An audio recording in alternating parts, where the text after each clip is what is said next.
ছোট পর্দার জনপ্রিয় অভিনেত্রী তানজিন তিশার একটি ভিডিও ছড়িয়ে পড়েছে সামাজিক যোগাযোগ মাধ্যমে।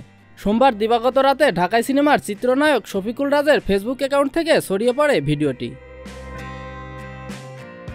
ভিডিওতে তাকে একটি লিফটের মধ্যে বেসামাল অবস্থায় দেখা যায়। এ সময় তাকে আপত্তিকর অবস্থায় কিছু বলতেও শোনা যায়। ভিডিওটি প্রকাশের পর থেকেই চরম সমালোচনার মুখে পড়েছেন এই অভিনেত্রী।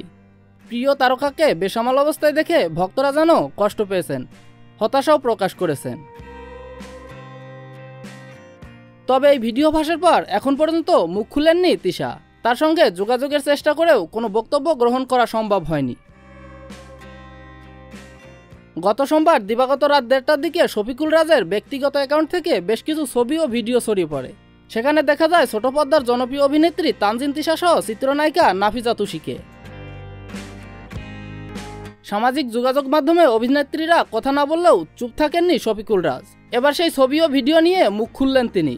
সংবাদ মাধ্যমে রাজ বলেন, প্রায় 5 বছর আগের এইসব ভিডিও শুনে রাহা ও তিশা আমার কমন ফ্রেন্ড। এদিকে পরিমণি বলেন, আমার সংসার ভাঙার জন্য তারা এ কাজ করেছেন। এমনকি তিনি একা নন, তার সঙ্গে একটি চক্রও সংসার ভাঙতে কাজ করছেন বলে জানান পরি। এর আগে চিত্রনায়িকা পরিমণির বনানীর বাসা থেকে র্যাব বিভিন্ন ব্র্যান্ডের 18 লিটার মদ জব্দ করায় মাদকদ্রব্য নিয়ন্ত্রণ আইনে দায়ের করা মামলায় তিনি গ্রেপ্তার হন। 30 মে মধ্যরাতে হঠাৎ রাজের ভেরিফাইড ফেসবুক অ্যাকাউন্ট থেকে বেশ কিছু ছবি ও ভিডিও ভাইরাল হয়।